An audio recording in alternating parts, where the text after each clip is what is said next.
guys, PC Basics back at you with another video. Today we're going over this Dell Inspiron 660s, and what I mean by going over it is we're upgrading it. Check this out. We got a brand new Kingston SSD already opened and some RAM. This is the same RAM that was in the Optiplex 380 upgrade video that didn't end up working. This is basically brand new. I just put it in the Dell Optiplex a couple times, trying the troubleshoot, took it out. Should work just fine with this one. I checked on the internet this time, and it says this one can have up to 32 gigs of RAM. Not sure why you would do that, unless you were also upgrading the processor, because as you can see here, it has an Intel Pentium in it. And if you're in the tech at all, you know that's pretty bad, at least performance-wise. So that's why we're putting in this SSD and this RAM. So basically, to start out, let me give you some history of this computer. I have no idea. I bought it on Facebook Marketplace for $10 with no hard drive and 4 gigs of RAM. So I thought, why not upgrade it, make a video out of it, and I hope you guys enjoy. So let's get into it.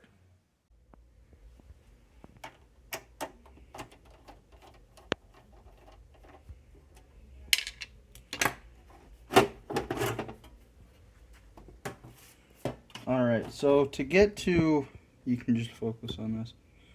To get inside this thing, we got to take out this front cover here. So what I like to do to make this easy is just do 2 tabs at a time, and then get this third one, and it pulls right out. There we are. And this is where the DVD drive will be stored, which I actually left that upstairs. I'll have to go grab that.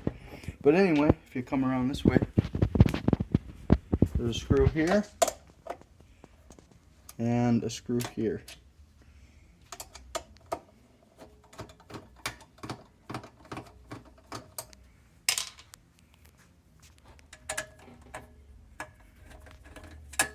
Oops.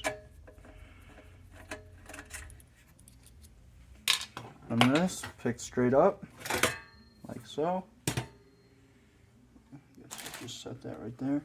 Here we have the heat sink with this little heat chamber, and that will vent through these holes right here. It lines right up. So I'm gonna put this SSD in, I guess, real quick, and then I'll head upstairs and grab the DVD drive. Okay, so these will go to the drive. These ones go here. Okay, so flip this around.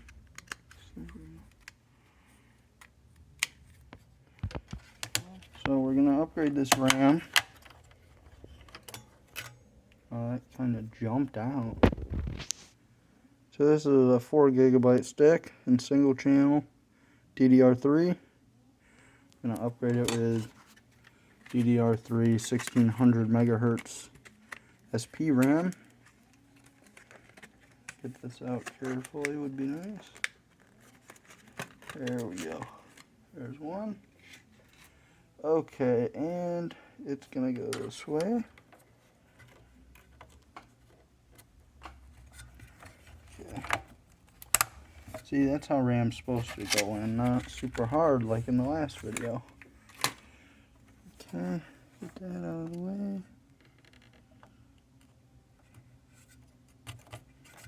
Okay. Alright, there's our RAM installed. I'm going to grab some thermal paste, and we're going to redo the thermal paste on this cooler, or on the CPU. And then we'll put the drive in and call it a day. So,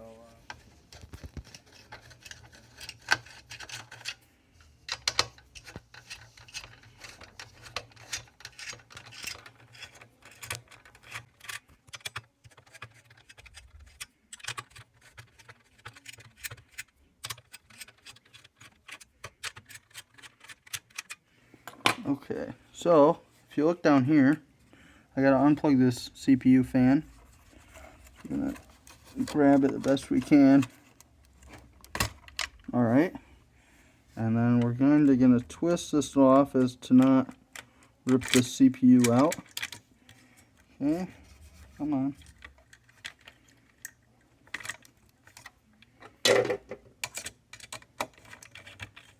Alright, so as you can see, that thermal paste is very dry, so we're going to clean that off.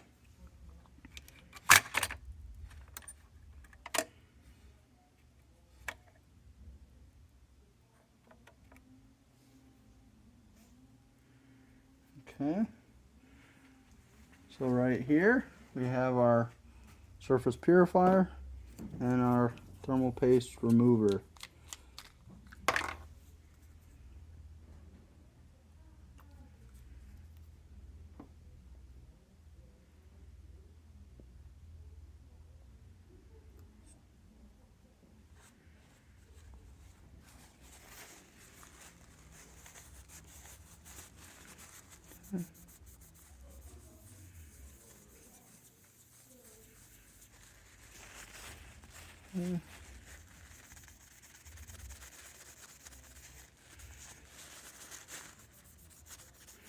As you can see, that cleans that off pretty well. Can I read it?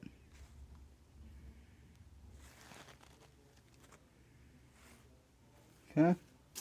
Now we take this purifier and put some on there.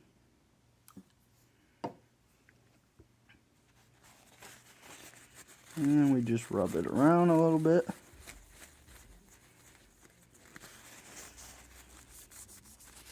And that is pretty clean. I gotta get this edge, but okay, there we go. So now that this is clean, we gotta look for the triangle on the motherboard. I believe that is it right there. Okay, we're just gonna line it up with this triangle. Drop it in. Line it up.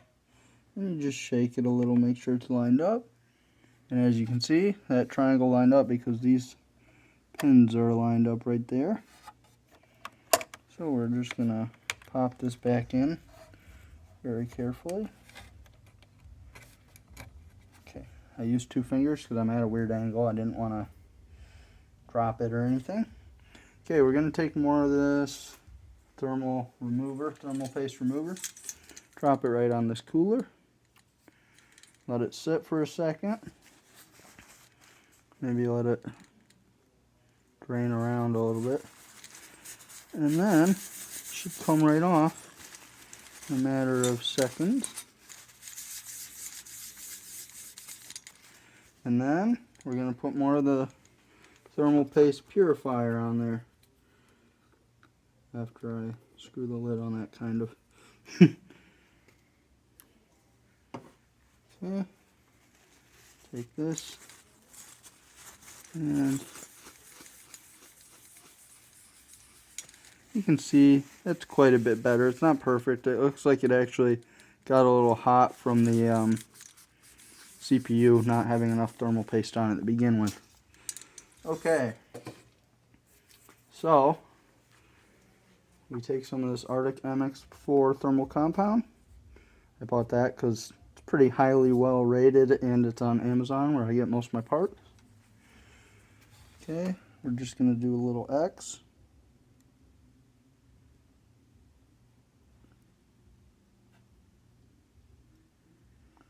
Okay, that actually is probably a little too much, but I can wipe it off if I need to.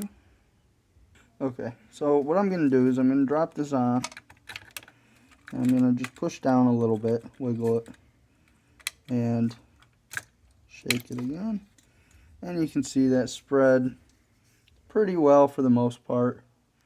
It's not perfect. I'll probably move it a little more.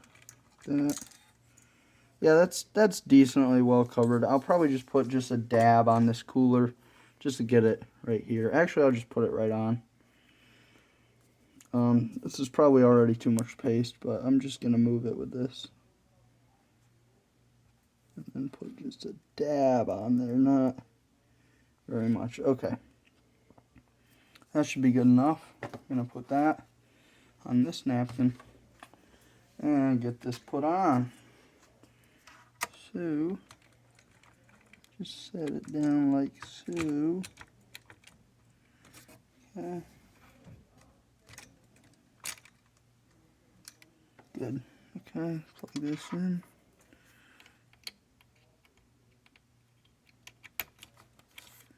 Okay, that's lined up. Good. Okay. So we got the fan plugged back in. Now we just got to screw this down very carefully.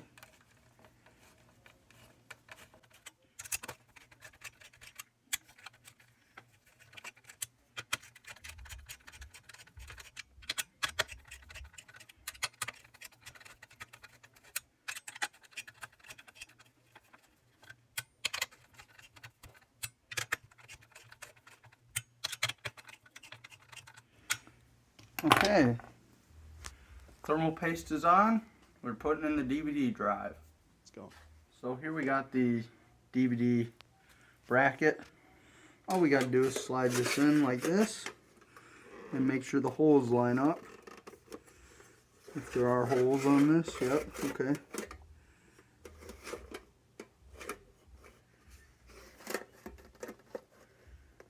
Alright, there they are. I was a little worried for a second they wouldn't line up properly. So we take our screwdriver and a screw and just kind of get it started a little bit.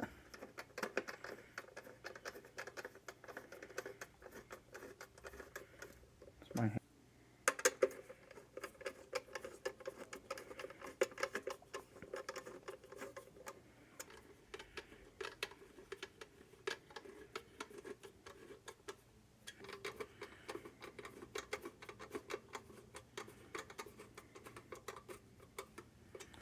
Alright, so here is our DVD drive all mounted. So we're going to plug in our cables here, try and untangle them and kind of make them look as neat as possible. SATA data, just not going in all the way. And where is SATA power? Right here. Oh, it's cracked. Okay, that's odd. Just gonna plug that in first then. It's so weird that it's cracked. Okay. Okay, get these cables out of the way.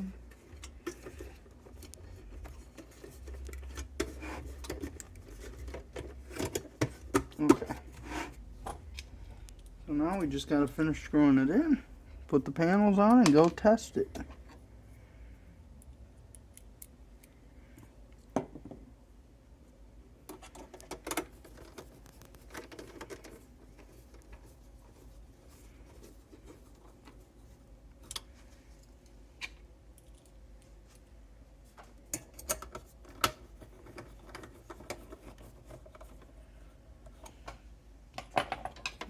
Just gonna tuck these under here. Out of the way. Okay. This thing does have built-in Wi-Fi apparently. I don't know if it works. Okay. For our final steps, we're going to put this cover back on. So we got to lift up, put these tabs in. That's on. And it actually looks pretty well. I don't know if the eject will work. It seems like it. Okay. Slide that on and screw it back in. Alright, if all went well, this computer should work just fine. We're going to go upstairs, install Windows, and test it out. So guys, we got Windows installed. Got all the drivers. There they are. Here's the computer. You can see it's working. The only concern I have is the disk drive kind of gets stuck, so you kind of got to pull it out. And so just showing the DVD drive works real quick. We got Spider-Man playing, and we'll hit eject real quick. Stops, and there it is. It works. Sometimes it goes back in, but you know, whatever. It's a disk drive, so. And then if I go here, about, you can see we got all 16 gigs of RAM, same computer. And then it's not running at full speed, the memory, but it's still going to be a lot better than it was. So anyways, guys, if you liked the video, don't forget to like, comment, subscribe, share with your friends. Have a good one. Peace.